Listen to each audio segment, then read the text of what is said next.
Padre, gracias por esta mañana. Al venir delante de ti, Señor, y levantar nuestras voces a ti, tenemos la promesa de que donde 2 o 3 estén reunidos, Señor Jesús, en tu nombre, tú estás en medio de ellos. Señor Jesús, venimos ante ti reconociendo hoy tu presencia y humildemente, Señor, postrándonos delante de ti. A través de nuestras alabanzas, Señor, queremos que tú te goces, Señor, en este tiempo. Queremos proclamar que tú eres el Rey de nuestra vida y el centro de nuestro vivir, Señor. Queremos vivir para tu gloria. Y Señor, al escuchar tu palabra hoy, yo te pido que abras nuestro corazón para que esta palabra, Señor, pueda ser implantada en nuestro corazón con mansedumbre y reverencia, Señor. Que tú puedas traer un fruto apacible de justicia para todos aquellos, Señor, que aman tu paz. Gracias por mis hermanos y hermanas. Yo sé, Señor, que cuando queremos adorarte, cuando queremos hacer de la adoración a ti una prioridad en nuestra vida, yo sé que hay obstáculos y dificultades. Pero en todas estas cosas, Señor, somos más que vencedores por medio de aquel que nos amó.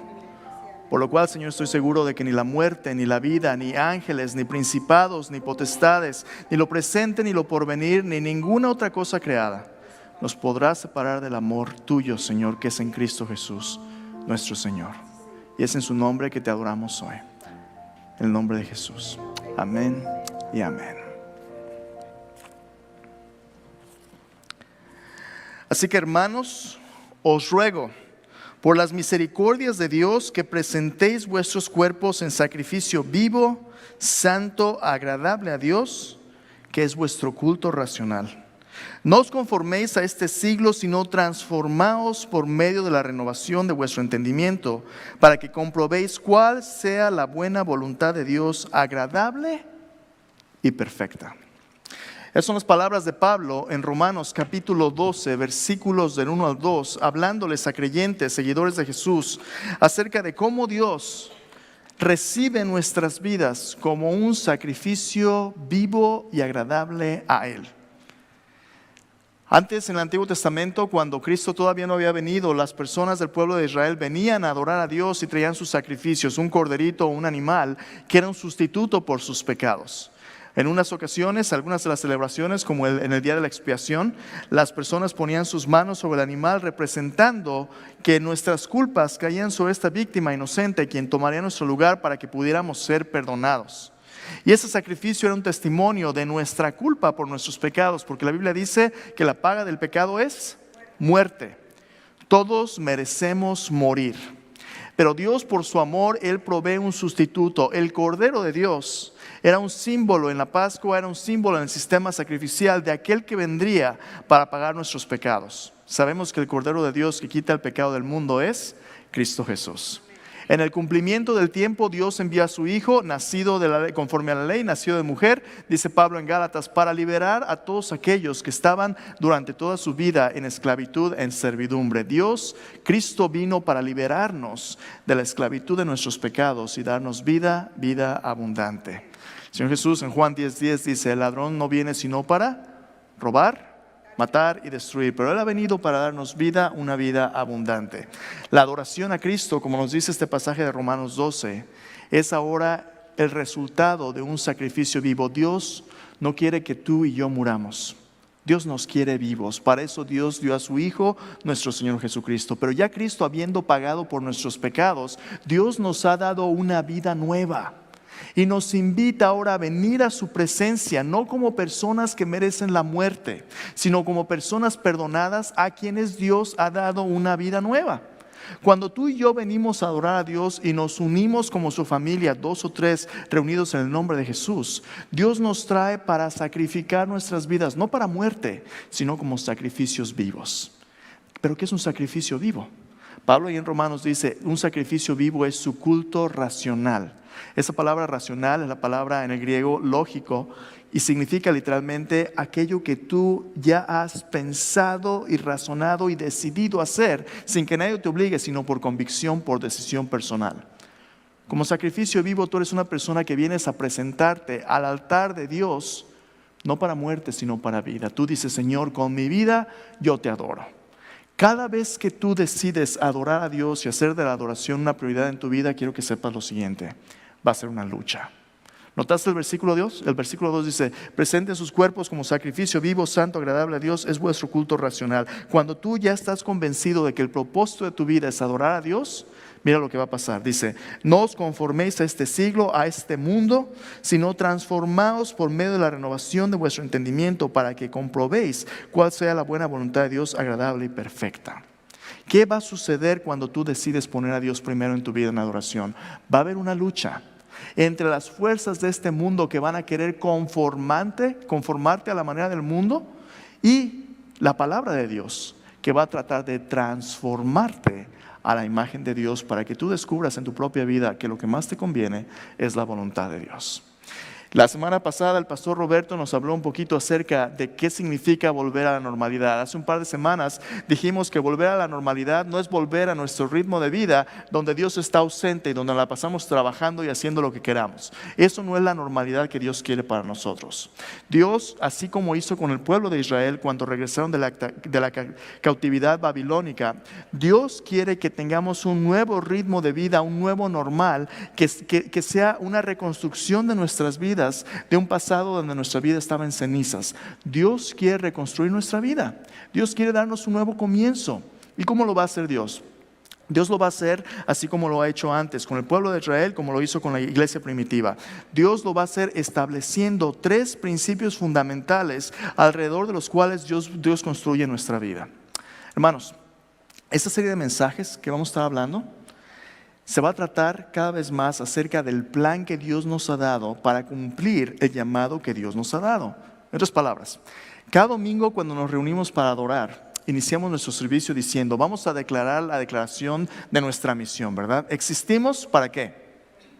Para glorificar a Dios. Existimos para glorificar a Dios. Cuando usted y yo nos reunimos, cuando nosotros nos reunimos en el nombre de Jesús, nos reunimos para la gloria de Dios.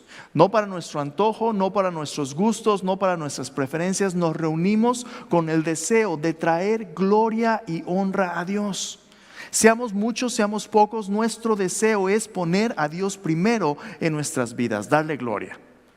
Antes de que usted y yo lleguemos a este lugar, Dios ya está presente. Cuando venimos a reunirnos como sacrificios vivos diciéndole, Señor, yo estoy aquí porque tú eres primero en mi vida, yo existo para tu gloria. Y ahí nuestra declaración de misión dice, existimos para glorificar a Dios. ¿Cómo? Multiplicando discípulos.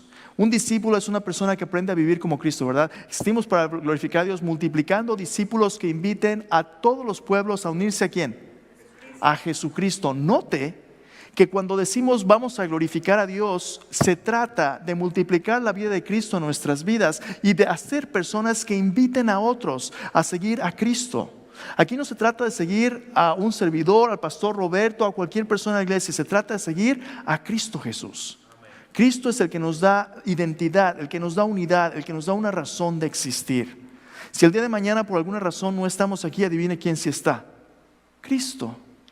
Y Él sigue siendo suficiente para unirnos y darnos una razón por la cual existir. Unirse a Jesucristo, que inviten a todos los pueblos a unirse a Jesucristo en un viaje que dura toda la vida, transforma nuestras vidas y que da vida. Ese proceso de discipulado donde usted se compromete con Cristo para seguirle para siempre, donde Él cambia su vida y le hace a usted una persona que da vida, es para aquello que existimos. En otras palabras, creemos que Dios es glorificado cuando nuestras vidas se parecen a Jesús, con Dios en el centro y cuando compartimos a Jesús con otros. De eso se trata el ser iglesia. Para eso nos llamó el Señor. Lo que hemos estado viendo en esta serie de mensajes es que Dios tiene un proceso para hacerlo. ¿Y cuál es el plan? Bueno, si tiene su Biblia, este plan tiene que ver con ayudarnos a vencer los obstáculos que vienen en medio del camino. Le voy a invitar que abra su Biblia en Esdras capítulo 4. En un momento vamos a ver algunas cosas. Pero antes de compartirle Esdras capítulo 4, cuando usted se compromete a seguir a Dios, a veces es fácil desanimarse. A veces es fácil enfrentar obstáculos y decir, ¿yo para qué estoy aquí? Yo ya mejor me rindo, ya no voy a ningún lado. Especialmente al estar viviendo cosas como hemos vivido este año. Hermanos, hace un año estábamos preguntándonos, ¿qué va a pasar con la pandemia? Vamos a celebrar Domingo de Pascua, Resurrección. ¿Qué vamos a hacer? Estábamos luchando, tratando de ver qué iba a pasar con la pandemia. Ya ha pasado un año. En 2 semanas vamos a celebrar el Domingo de Resurrección. la resurrección de Cristo Jesús. Y déjame decirte, hace un año la gente hablaba, se va a cancelar el domingo de resurrección. Tú y yo no podemos cancelar la victoria que Dios ya ha logrado. El sepulcro no pudo contener a Jesús, ni la muerte, ni el pecado, ni Satanás. Cristo ya se ha levantado victorioso. Y estemos para celebrarlo o no, Cristo ya resucitó. Pero cuando nos reunimos en su nombre, cuando nos reunimos para proclamar su victoria, nos reunimos como personas que miran hacia atrás a la victoria consumada de Cristo cuando Él ya vino en su primera venida, pero también miramos hacia el futuro cuando Él regrese para terminar y consumar lo que ya ha empezado. Vivimos en un estado de tiempo donde por la gracia de Dios, Dios nos ha dado el mensaje de salvación para que Cristo no sea el único vencedor, sino nosotros podamos participar de su victoria también. Y como Pablo podamos decir, somos más que vencedores por medio de aquel que nos amó. Piense por un momento, cuando usted ha puesto su fe en Cristo, usted es más que vencedor. ¿Por qué razón? ¿Quién es el vencedor? Cristo Jesús. Él ganó la victoria para usted y para mí, pero Cristo nos da una victoria por lo cual no tuvimos que pagar, por lo cual no tuvimos que luchar. Cristo ya ha derrotado a sus enemigos. Cristo ya nos ha reconciliado con Él y nos regala su salvación por gracia. Usted ni siquiera tiene que pelear. Pero ¿ahora qué? Ahora usted y yo tenemos que aprender a vivir de nuevo, siguiendo a Jesús y disfrutando la victoria que Él nos dio. De eso se trata la adoración, pero a veces es posible que uno se desanime. Y mira, es posible que uno se desanime porque los obstáculos que enfrentamos son reales. Cuando tú quieres seguir a Dios, es cuando va a haber más problemas. Si no, ¿cómo son tus domingos en la mañana antes de venir a adorar? Te subes al carro, ¿verdad? Ya vienes dispuesto a adorar al Señor. Y de repente alguien te pregunta, oye, ¿qué vamos a hacer después del servicio? ¿Dónde vamos a ir a comer? No, pues vamos aquí. No, ahí tu diario quieres lo mismo. No, pues dime tú cuál. No, pues yo ya te dije el otro día. Y empieza el pleito, ¿verdad? Y los chiquillos a llorar, yo no quiero ahí, eso no me gusta. Y el puro pleito. Bueno, es que tú eres lo mismo de siempre. El otro día por... No, se arma el pleito, ¿verdad? Justamente cuando quieres venir a adorar al Señor o saliendo del servicio. ¿Qué aprendimos? Aprendimos de amarnos los unos a los otros y empieza el pleito. Sucede hasta en las mejores familias, ¿verdad? ¿Qué vamos a hacer? Cuando ponemos a Dios primero hay obstáculos que no nos permiten adorar a Dios como Dios se merece. A veces podemos desanimarnos. En este COVID, a lo mejor tú perdiste tu negocio. A lo mejor perdiste a un familiar tuyo. Y ni siquiera pudiste hacer un funeral digno porque no podíamos reunirnos por COVID. A lo mejor te enfermaste. Tantas cosas difíciles que han pasado. A veces es más fácil desanimarse y tirar la toalla y decir, ya no puedo más. A veces nos desanima la situación política, ¿no? Vemos a los partidos políticos y los pleitos y decimos, Señor, ¿a dónde va este mundo? A veces uno quisiera nada más encogerse y ya, no hacer nada. Pero quiero que te des cuenta que Dios muchas veces permite las dificultades en nuestras vidas porque Dios tiene el propósito de purificarnos y refinarnos. Dios no nos prometió que no íbamos a sufrir al seguirle. Dios nos prometió que en medio del sufrimiento Dios iba a estar con nosotros para protegernos y cumplir sus propósitos. Déjame compartirte un versículo antes de ir a Esdras. En Proverbios 21:1. Proverbios 21:1 dice así: como los repartimientos de las aguas, así está el corazón del rey en la mano de Jehová. A todo lo que quiere, lo inclina. Quiero que pienses en la persona más poderosa que tú conozcas. A lo mejor es el presidente de los Estados Unidos, a lo mejor yo no sé quién es, tu jefe. Personas cuyo corazón tú no puedes cambiar. A veces los obstáculos son tan grandes enfrente de ti que te sientes impotente y que no los puedes cambiar. No te equivoques. La Biblia nos dice que aún el corazón mismo del rey es como agua que está en la mano del Señor. Es como un chorrito de agua con el que Dios dirige como Él quiere. ¿Quién está en control? Dios está en control. Dios está en control de nuestras vidas a pesar de las dificultades que enfrentemos. Te des cuenta o no, Dios va a cumplir sus propósitos y Dios a todo lo que Él quiere lo inclina. Lo cual significa que esta historia y que nuestras vidas tienen un propósito que Dios está cumpliendo. La pregunta es, ¿quieres ser parte de los propósitos de Dios? ¿O quieres vivir tu vida como si Dios no existiera? Si tú quieres ser parte de los propósitos de Dios, entonces Dios te va a invitar a ser parte de su obra, y para eso es este plan. El plan de Dios es que tengas 3 fundamentos en tu vida que te den dirección para poder seguir a Dios. En Esdras capítulo 4, el versículo que te dije hace un momento, el capítulo que te dije hace un momento, Esdras capítulo 4, tenemos la historia del pueblo de Israel cuando regresan de la cautividad de Babilonia. Un periodo histórico muy difícil. Lo habían perdido todo y habían estado 70 años cautivos en un lugar donde adoraban ídolos, donde les había ido muy difícil. Aunque habían prosperado, la vida era difícil. Después de esta cautividad, el Espíritu de Dios los regresa a la tierra en Palestina, y regresan en 3 diferentes etapas, como hablamos la semana pasada. La primera ola de exiliados que regresan bajo Zorobabel, uno de los príncipes de Judá. Regresan y establecen el templo y la adoración en el pueblo de Israel como el centro de su vida. Dios envía la primera ola de restaurados para restaurar la adoración. El segundo grupo regresa bajo Esdras y regresan para restaurar la obediencia a la ley de Dios. El tercer grupo regresa con Nehemías para reconstruir los muros de la ciudad de Jerusalén, como testimonio a las naciones de que Dios seguía en el negocio de rescatar las naciones para su gloria. 3 diferentes regresos, cada uno con 3 objetivos. El primero, restaurar la adoración como el centro de la vida del pueblo de Dios. El segundo, restaurar la obediencia a la ley de Dios o el discipulado de la nación como gente que vive como Dios quiere. Y el tercer grupo, restaurando la ciudad de Jerusalén, la ciudad del rey, como un testimonio a las naciones de que Dios seguía cumpliendo sus promesas de traer un Salvador.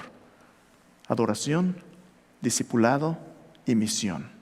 Exactamente lo mismo que Dios sigue haciendo a través de su iglesia. Lo que Dios ha hecho antes, lo sigue haciendo aún. Y lo que ha hecho antes, lo va a volver a hacer, porque Dios es fiel. Dios siempre cumple lo que promete. La gran ventaja y diferencia entre nosotros y el pueblo de Israel es esta. El pueblo de Israel trató de obedecer a Dios y vez tras vez fallaron, porque las promesas de Dios tenían un cumplimiento futuro. Cristo les había sido prometido como aquel que vendría a cumplir lo que ellos no podían hacer. Nosotros ya vivimos del otro lado del cumplimiento del profético de Dios en la cruz. Nosotros sabemos que Cristo ya vino y cumplió las promesas de Dios. El pueblo de Israel lo vio hacia adelante. Como iglesia tenemos la gran ventaja de que donde el pueblo de Israel fracasó, Cristo ha triunfado. Y nosotros ahora tenemos la gran bendición de ser hechos personas que adoran, viven y comparten la vida misma de Dios por lo que Cristo ya ha ganado por nosotros. Hermanos, por eso somos más que vencedores. Entonces, ¿cómo enfrentamos estos obstáculos cuando nos sentimos derrotados? Hay un gran problema en el corazón cuando nos sentimos derrotados. Nos convertimos en personas negligentes espirituales. Cuando la negligencia espiritual se apodera de nuestras vidas, ¿qué es lo que sucede? Simplemente decimos, ay, no, ¿sabes qué? Es mucho trabajo. Yo mejor aquí tiro la toalla y me desanimo, yo aquí me quedo. Muchas personas que empiezan la carrera se hacen a un lado y ya no continúan. ¿Te acuerdas en la parábola del sembrador? El sembrador va y siembra la semilla. ¿Qué sucede con aquellos que caen junto al camino? Vienen las aves del cielo y ¿qué pasa? Se comen la semilla, ¿verdad? Quiero que sepas que el día de hoy, cuando nos reunimos juntos para oír la palabra de Dios, hay una lucha espiritual donde el enemigo está poniendo más atención a lo que predicamos de la palabra de Dios que tú y que yo. La semilla cae en nuestro corazón y cuando nuestro corazón está duro y estoy pensando, ya, ¿a qué hora se va a callar este cuate? ¿Por qué juegan las Chivas? Hoy juegan los Cowboys, hoy juegan. Oye, dejé la olla de los frijoles prendida, le apagué. Estoy pensando 1000 cosas. Y el enemigo está poniendo atención. Si la palabra de Dios no cae en un corazón humilde que la recibe y la crece, ¿sabes qué es el enemigo? Tan pronto como la semilla cae, llega, se la roba y no va a crecer ni da fruto. Vas a quedar peor que como entraste. Porque no va a crecer y tú no vas a convertirte en imagen de Cristo. Aquí hay una lucha. Y esa lucha son los obstáculos que a veces se interponen y nos desaniman. ¿Cómo vamos a vencer la negligencia espiritual cuando nos sentimos derrotados e impotentes? Es la pregunta que hoy vamos a contestar en Esdras capítulo 4. Si tienes Esdras capítulo 4, Dios nos va a decir cómo vencer estos obstáculos para hacer de la adoración a Dios una prioridad en nuestra vida. Esdras capítulo 4. Hay 3 cosas que vamos a ver. Para vencer la negligencia espiritual, los creyentes deben en Esdras capítulo 4 nos dice que debemos anticipar la oposición y vencer el sincretismo, el desánimo y la intimidación. ¿Qué es eso? Esdras capítulo 4, versículo 1 dice así: oyendo los enemigos de Judá y de Benjamín que los venidos de la cautividad edificaban el templo de Jehová Dios de Israel, vinieron a Zorobabel y a los jefes de casas paternas y les dijeron: edificaremos con vosotros, porque como vosotros buscamos a vuestro Dios, y a él ofrecemos sacrificios desde los días de Saradón, rey de Asiria, que nos hizo venir hasta aquí. Zorobabel, Jesúa y los demás jefes de las casas paternas de Israel dijeron: no nos conviene edificar con vosotros casa a nuestro Dios, sino que nosotros solos la edificaremos a Jehová Dios de Israel, como nos mandó el rey Ciro, el rey de Persia. ¿Qué está sucediendo aquí? Si usted recuerda, del capítulo 1 al capítulo 3, Dios regresó a los cautivos, empiezan a construir el templo, ponen el altar y los cimientos del templo nuevo, y hay gran gozo. Los ancianos se regocijan, los ancianos lloran y los jóvenes se regocijan, y hay una lucha ahí porque se acuerdan de la gloria pasada, pero tienen gozo del nuevo futuro, y Dios les da un nuevo comienzo. Hay los sacrificios de nuevo y están empezando a adorar a Dios de nuevo. Dios está reconstruyendo sus vidas de las cenizas de un pasado de destrucción. Dios los trae y los empieza a reconstruir. ¿Y qué sucede? Inmediatamente el enemigo está poniendo atención y empieza a interponerse entre los propósitos de Dios y su pueblo. Miren, esas personas aparentemente tienen buena intención, ¿verdad? Y se acercan y les dicen: déjenos ayudarnos, nosotros reconstruimos. Pero el pueblo dice: no podemos, no nos conviene hacerlo así. ¿Por qué razón? Bueno, usted no lo ve aquí, pero estas personas que se quedaron ahí eran personas que vivían en la tierra de Israel y que eran de los cautivos, no que los babilonios, sino que los asirios habían traído en la primera deportación de las 10 tribus. Si usted se acuerda, en la historia de Israel había 2 reinos: el reino de Israel y el reino de Judá. El reino de Israel era tremendamente pecaminoso, el reino de Judá un poquito más fiel, pero después se siguió corrompiendo. Porque el pueblo de Israel no se arrepintió, las 10 tribus, Dios envió a los asirios y se los llevó en cautividad. Todavía siguen en cautividad, siguen perdidos en las naciones. El reino de Judá fue en cautividad a través de los babilonios. Pero cuando se llevaron los asirios a los del pueblo de Israel, ellos trajeron gente de todo tipo de naciones a vivir ahí en Israel.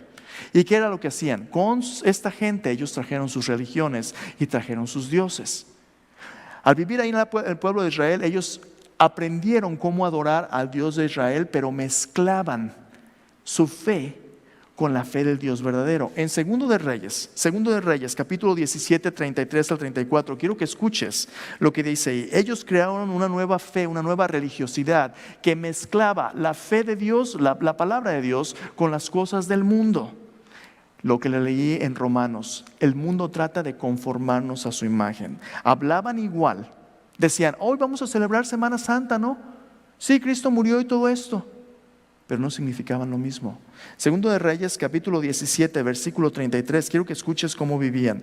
Dice versículo 32, dice: temían a Jehová e hicieron del bajo pueblo sacerdotes de los lugares altos que sacrificaban para ellos en los templos de los lugares altos. Temían a Jehová y honraban a sus dioses según la costumbre de las naciones de donde habían sido trasladados. Hasta hoy hacen como antes, ni temen a Jehová, ni guardan sus estatutos ni sus ordenanzas, ni hacen según la ley y los mandamientos que prescribió Jehová a los hijos de Jacob, al cual puso al nombre de Israel, con los cuales Jehová había hecho pacto y les mandó diciendo: no temeréis a otros dioses, ni los adoraréis, ni les serviréis, ni les haréis sacrificios. Mas Jehová, que os sacó de la tierra de Egipto con grande poder, brazo extendido, a este temeréis, a este adoraréis, a este haréis sacrificio.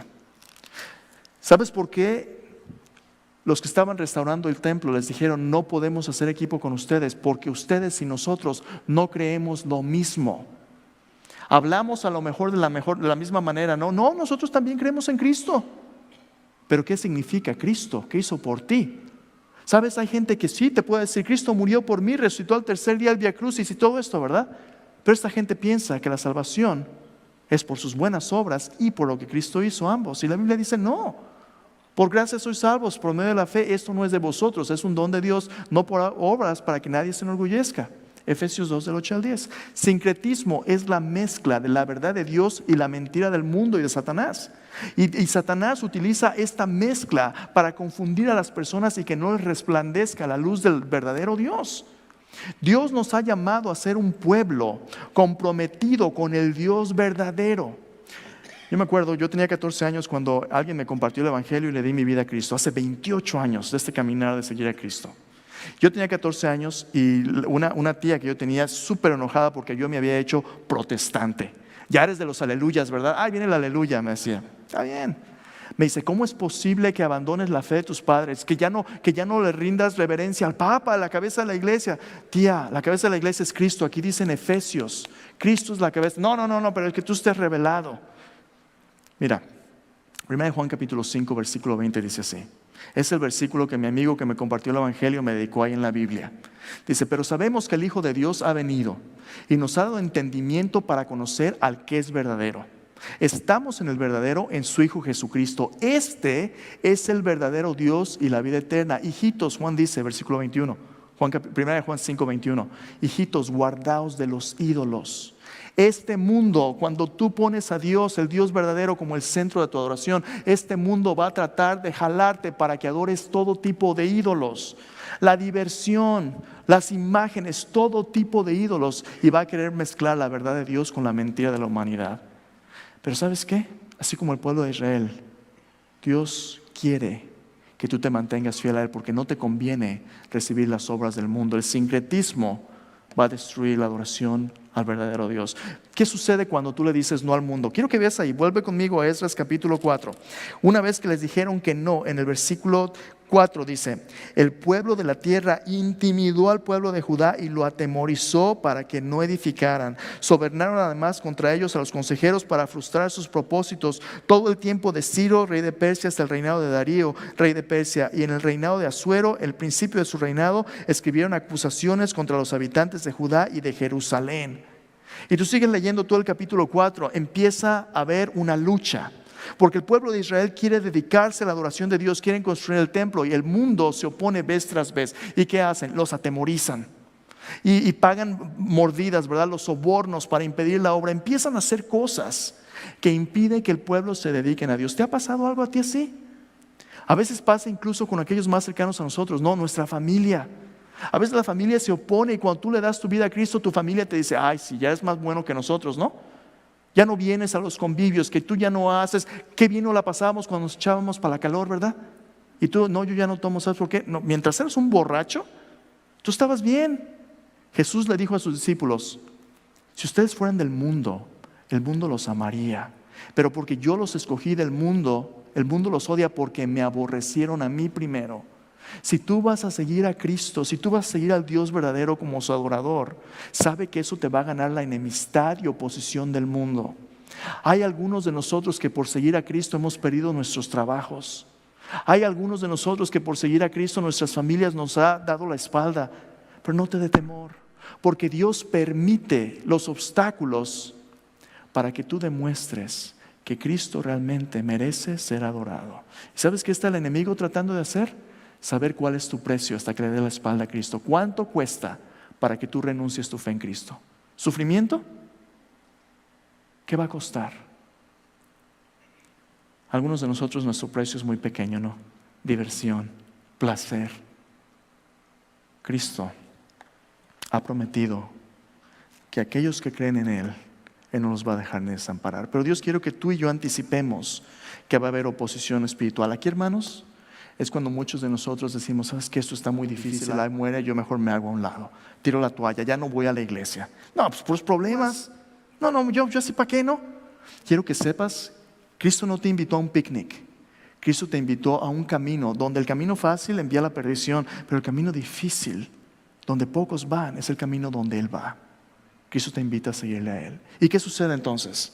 Bueno, va a haber dificultades. Si tú sigues leyendo el capítulo 4, del capítulo 4 al capítulo 5, cuando reedifican, ¿sabes cuántos años pasan? 16 años. A veces las pruebas que Dios permite duran mucho tiempo. 16 años han pasado aquí y la gente está desanimada. Dejan de construir el templo, se dedican a vivir su vida. Aquí es cuando uno dice, ¿sabes qué? Yo pensé, mejor cuesta tanto trabajo hacer esto. La adoración ni se oye ni me ministra, yo mejor me hago a un lado, ahí que quede, ¿no? Pero Dios quiere que edifiquemos una comunidad donde es el centro de nuestras vidas. ¿Y qué es lo que Dios hace? Mira el capítulo 5. Mira el capítulo 5. No solamente Dios quiere que anticipe la oposición, Dios quiere que tú y yo juntos, fielmente hagamos lo que Dios nos ha mandado hacer para que Dios haga solo lo que Él puede hacer. Mira el capítulo 5, lo que Él solo puede hacer. Capítulo 5, versículo 1 dice: profetizaron Ageo y Zacarías, hijo de Ido, ambos profetas, a los judíos que estaban en Judá y Jerusalén en el nombre de Dios de Israel, quien estaba sobre ellos. ¿Escuchaste? Aunque ellos han pasado 16 años con obstáculos y desanimados, Dios está sobre ellos. Y Dios envía a sus profetas para hablarles su palabra. Dice: entonces se levantaron Zorobabel, hijo de Salatiel, Jesúa, hijo de Josadac, comenzaron a reedificar la casa de Dios que estaba en Jerusalén, y con ellos los profetas de Dios que les ayudaban. ¿Qué les habrán dicho estos profetas? Bueno, gracias a Dios tenemos lo que ellos dijeron. Busca en tu Biblia el libro de Ageo. Ageo, dice: Ageo, ¿qué es eso? Ageo es un profeta en tu Biblia, búscalo. Ahí en el índice de tu Biblia lo vas a encontrar, el profeta Ageo. En el capítulo 1, quiero que escuches lo que Dios le dijo al pueblo de Israel para que reempezaran a adorar al Señor. Dice: en el año segundo, Ageo capítulo 1, versículo 1. En el año segundo del rey Darío, en el mes sexto, en el primer día del mes, vino palabra de Jehová por medio del profeta Ageo a Zorobabel, hijo de Salatiel, gobernador de Judá, y a Josué, hijo de Josadac, sumo sacerdote, diciendo: así ha hablado Jehová de los ejércitos, diciendo: este pueblo dice. ¿Cuál pueblo? Su pueblo. El pueblo que había estado esperando 16 años sin construir el templo. El pueblo que ahora estaba cómodo sentado en la banca, no haciendo lo que Dios le había traído a hacer. Este pueblo dice: escucha, no ha llegado aún el tiempo que la casa de Jehová sea reedificada. Entonces vino de palabra de Jehová por medio del profeta Ageo, diciendo: ¿es para vosotros tiempo, para vosotros de habitar en vuestras casas artesonadas, y esta casa está desierta? Pues así ha dicho Jehová de los ejércitos: meditad bien sobre vuestros caminos. Sembráis mucho y recogéis poco. Coméis y no os saciáis, bebéis y no quedáis satisfechos, os vestís y no os calentáis. Y el que trabaja jornal recibe su jornal en saco roto. Así ha dicho Jehová de los ejércitos: meditad sobre vuestros caminos, subid al monte, traed madera a reedificar la casa, y pondré en ella mi voluntad, y seré glorificado, ha dicho Jehová. ¿Escuchaste? ¿Qué estaba pasando con el pueblo? De eso se trata la negligencia espiritual. El pueblo, cuando enfrentaron los obstáculos por 16 años, se había rendido y había dicho: ¿sabes qué? Si hay tantos obstáculos, eso significa: Señor, yo he estado orando. Si esta es tu voluntad, abre puertas. Y si no, cierra puertas. Y como la puerta está cerrada, pues no es el tiempo, ¿verdad? Ya Dios tendrá su tiempo. Y mientras tanto, ¿qué voy a hacer? Bueno, pues voy a invertir mi tiempo, mi talento, mi tesoro en construir mi propio reino. Porque no es tiempo para Dios, pero sí es tiempo para mí. Es tiempo para reconstruir y hacer mi casa enorme, para sembrar, para hacer fortuna, tener ganancia, criar a mis hijos y que todo vaya bien. Es tiempo de construir mi propia vida. Y Dios les dice: ¿no es tiempo para mí entonces? Piensa por un momento, hermano. En medio de esta pandemia le puso un freno a todo, incluyendo nuestros ritmos como comunidad de fe, como iglesia. Y de repente ya no podemos adorar. Gracias a Dios por la tecnología y por Zoom y por todo esto. Pero quiero que sepas, si tú estás adorando ahorita por Zoom, de esto no se trata la iglesia. Es una buena herramienta, pero no lo es el todo de lo que somos para Cristo. ¿Por qué razón? Porque allí en tu casa tú puedes sentarte y buscar entre predicadores la iglesia que más te gusta, ¿verdad? Tú puedes discriminar, es un entretenimiento a veces. Dios no te ha llamado a entretenerte, Dios te ha llamado a edificar su casa. Y su casa no es este edificio. En el Antiguo Testamento el templo era un símbolo de lo que Dios haría un día a llenar nuestras vidas viviendo en nosotros. En el Nuevo Testamento, esa es la iglesia, donde Dios, una comunidad donde Dios vive en el centro. Dios nos ha llamado no a entretenernos, sino a contribuir como sacrificios vivos de nuestros recursos para edificar su templo. Es lo que Dios quiere. Si para ti es muy difícil venir y congregarte porque la gente te cae gorda, déjame decirte, ninguno de nosotros somos monedita de oro, ¿verdad? Si alguien te cae gordo a ti, yo te garantizo que le caes gordo a más de alguno. Pero Dios no te ha llamado a que la gente te caiga bien. Dios te ha llamado a que nos amemos unos a otros como Él nos ha amado. Que demos nuestras vidas unos por otros, que nos sirvamos unos a otros. Y eso no va a suceder viendo la tele. Eso va a suceder cuando aquellos que te caen más gordo, tú comienzas a amarlos. Cuando tú vienes aquí al servicio: ay, tengo que venirme con el coronavirus y es difícil. Y ese pastor, a mí ni me gusta cómo habla. Y los cantos, no tiene que gustarte lo que decimos, no tiene que gustarte lo que cantamos, porque nuestro propósito, como Dios dijo aquí, es que le guste a Él, que Él sea glorificado. Cuando tú vienes a esta iglesia a adorar, la invitación de Dios para que tú le adores no es para que vengas, te sientes y escuches simplemente. Es para que tú vengas como un equipo a glorificarle a Él y traer lo que Dios te ha dado, a entregarte para Él. Si este servicio de adoración, porque es un servicio, fíjate, le llamamos servicio de adoración, no entretenimiento de adoración, ¿verdad? Ese es un servicio donde venimos todos a poner un poquito. Si este servicio es mediocre porque nos hace falta todo mundo. Y nos hace falta cada uno de nuestros dones y talentos para hacer lo que Dios nos ha llamado a hacer. Y hermanos, en este nuevo normal, Dios nos ha llamado a ser el cuerpo de Cristo. Dios ya está trayendo personas que le quieren buscar y que le quieren seguir. Y lo está haciendo nuestra iglesia. Si tu banca no está haciendo lo que Dios quiere, adivina qué es lo que va a hacer Dios. Como Jesús le dijo a los fariseos del Nuevo Testamento: el reino de Dios les será quitado de ustedes y les será dado a aquellos que produzcan los frutos del reino. ¿Sabes por qué? Porque cuando Dios está diciendo es tiempo de edificar, a veces nosotros estamos diciendo, no es tiempo todavía. Pero ¿qué dice Dios? Cuando tú le entregas lo que Dios está buscando de ti, ¿qué es? Tu corazón. No estoy diciendo, no voy a pasarte los platos de la ofrenda ahorita. La ofrenda es solamente un ejemplo de todo lo que Dios quiere de ti, de mí. Nuestras voces, nuestro testimonio, nuestros matrimonios, nuestros hijos, nuestro trabajo, todos somos sacrificios vivos. La ofrenda es un aspecto pequeño de todo lo que somos. Toda nuestra vida le debe pertenecer a Él. ¿Y entonces qué? Cuando le damos nuestra parte, vuelve a Esdras conmigo, Esdras capítulo 5. Ellos comienzan a edificar, Dios empieza a darles gracia. Si tú lees todo el capítulo 5 y el comienzo del capítulo 6, hay un montón de cartas que van al rey, oposición, pero esto sucede. La gente empieza a reedificar el templo. Los gobernadores le mandan al rey una carta y dicen: oye, están rehaciéndolo otra vez. Después de 16 años, aquí van otra vez edificando. No los pudimos vencer. Y el rey ya ha cambiado, es un nuevo rey. El rey va a los archivos, busca en los archivos y ¿sabes que no? El rey antes mandó, el rey Ciro, que reedificaran. El rey Darío dice: dejen que reconstruyan. No solamente dejen que reconstruyan, ustedes van a pagar los gastos. Reconstruyen el templo. ¿Sabes por qué? Porque cuando tú eres fiel haciendo lo poco, Dios puede hacer lo imposible. Dios puede cambiar el corazón del rey. No te preocupes ahorita por lo que sucede en Washington. Dios puede encargarse del presidente. Ora por el presidente, ora por el Congreso, ora por el gobierno. Eso nos manda la Escritura. Pero tú preocúpate por ser la luz y sal de la tierra y porque seamos una comunidad que es digna de ser llamada la iglesia de Cristo Jesús. Eso es lo que Dios quiere que seamos. Cuando tú y yo hacemos lo que Dios nos ha mandado hacer, Dios hace lo que solo Él puede hacer, lo imposible. ¿Y entonces qué? Hay una cosa final que quiero compartir. Se nos ha acabado el tiempo, pero es tan importante que no puedo dejártela saber. Al final del capítulo 6, busca el capítulo 6 ahí. Dice Esdras capítulo 5, reconstruyen el templo. Versículo, dame un segundo, 6:13, perdón. Esdras 6:13 dice: entonces Tatnai, gobernador del otro lado del río, Setar-Boznai y sus compañeros hicieron puntualmente según el rey Darío había ordenado. Los ancianos de los judíos edificaban y prosperaban conforme a la profecía del profeta Ageo, de Zacarías, hijo de Ido. Edificaron pues y terminaron por orden del Dios de Israel, por mandato de Ciro. Esta casa fue terminada el tercer día del mes de Adar, que era el 6º año del reinado del rey Darío. Escucha, versículo 6. Entonces los hijos de Israel, los sacerdotes y los levitas, los demás que habían venido de la cautividad, hicieron la dedicación de esta casa de Dios. ¿Con qué? Con gozo. Cuando se reunieron para adorar a Dios, ¿sabes qué caracterizaba esta reunión? Gozo. Hermanos, si hay un lugar donde debería haber el gozo de Cristo, ¿sabes dónde es? En nuestro servicio de adoración.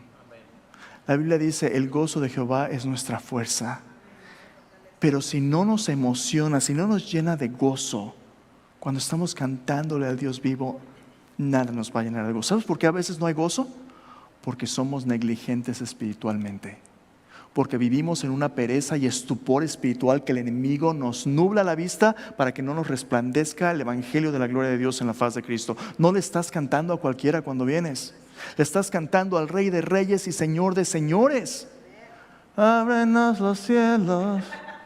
Amén, hermano, amén. Amén. Come on, guys. ¿Qué se merece Cristo de ti? Todo. No estoy diciendo que te vuelvas loco y brinques, ¿verdad? Estoy diciendo que cuando vengas a adorar a Cristo, así como esas personas, lo hagas con gozo. Un gozo sencillo que fluye de la vida de Dios en ti. Y mira algo más, cuando tú haces con gozo, versículo 7 dice, ofrecieron en la dedicación de esta casa de Dios 100 becerros, 200 carneros, 400 corderos, 12 machos cabríos. ¿Qué está pasando aquí? Ellos traen los sacrificios. Hermanos, esta es su ofrenda. Decían, Señor, como símbolo de mi vida, aquí están los sacrificios que yo traigo para ti. Soy un sacrificio vivo. Mira lo que dice, versículo 18. Pusieron a los sacerdotes en sus turnos, a los levitas en sus clases, para el servicio de Dios en Jerusalén, conforme a lo escrito en el libro de Moisés. También los hijos de la cautividad celebraron la Pascua los 14 días del mes primero, porque los sacerdotes y los levitas se habían purificado a una y todos estaban limpios. Se sacrificaron la Pascua por todos los hijos de la cautividad y por sus hermanos los sacerdotes y por sí mismos. Por más de 70 años, los hijos de Israel en la cautividad no había Pascua. Otros 16 años sin templo y sin sacrificios. Pero este día celebraron el Cordero de Dios que quita el pecado del mundo. ¿Sabes por qué este templo era tan importante para Dios? Porque más de 500 años más tarde, el último Cordero de Dios vendría, Cristo Jesús, a hacer realidad todo lo que Dios prometió. Y sabes, este es precisamente el tiempo que estamos celebrando hoy. En la primavera, en 2 semanas, vamos a celebrar Domingo de Resurrección. En esta temporada es cuando los judíos celebran la Pascua. Estamos más o menos al mismo tiempo del año, cuando reconstruyeron el templo y cuando Jesús vino a limpiarnos de nuestros pecados. Qué bendición poder invitar a otros a lo que Dios está haciendo con un nuevo cimiento de nuestras vidas de adoración. Voy a terminar con esto. Dios quiere que celebremos la libertad que Dios nos da en el centro de su adoración personal y en comunidad. Pocas palabras. Como su pueblo, a pesar de los obstáculos, Dios nos ha dado una razón para celebrar con gozo. Y esa razón es el Cordero de Dios que quita el pecado del mundo. Para vencer la negligencia espiritual necesitamos no solo hablar de Dios, sino empezar a caminar con Dios. Déjame preguntarte, ¿qué obstáculos está usando el enemigo para impedirte que hagas de tu adoración a Dios el centro de tu vida? Si a veces nos cuesta mucho trabajo levantarnos y venir a adorar el domingo, ¿qué va a pasar cuando realmente enfrentemos persecución? Esa es la parte fácil, hermano. Esos son los buenos tiempos, pero como Dios dijo, reflexiona en tus caminos. Plantas mucho, cosechas poco. Comes y no te sacias. ¿Sabes por qué? Porque este mundo no te va a saciar. Solo Cristo Jesús. Ahí en la parte de atrás, al final del servicio, vas a encontrar estas tarjetas. Son una invitación para que tú le digas a otros, Cristo ya ha resucitado. Invítalos a venir y adorar a Cristo con el gozo de saber que somos su pueblo. Y cuando tú regreses el próximo domingo a adorarle en comunidad, dile, Señor, yo vengo, no para ser entretenido, sino porque yo vengo a entregar mi vida a ti. Señor, tú te lo mereces, tú eres digno.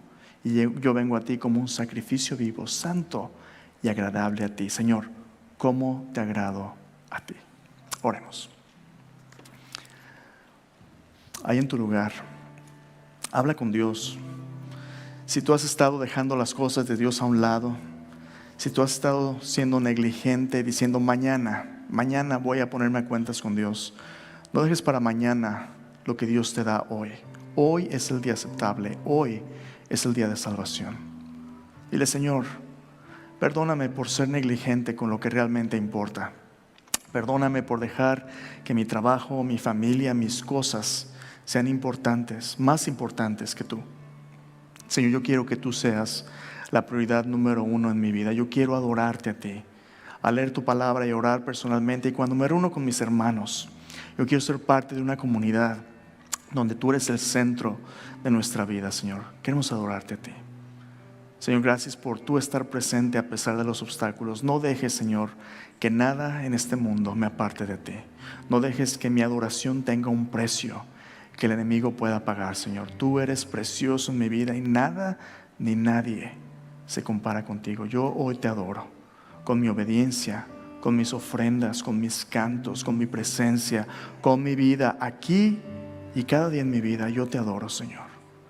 Recibe mi vida y mi corazón. Te amo, Señor. En tu nombre. Amén.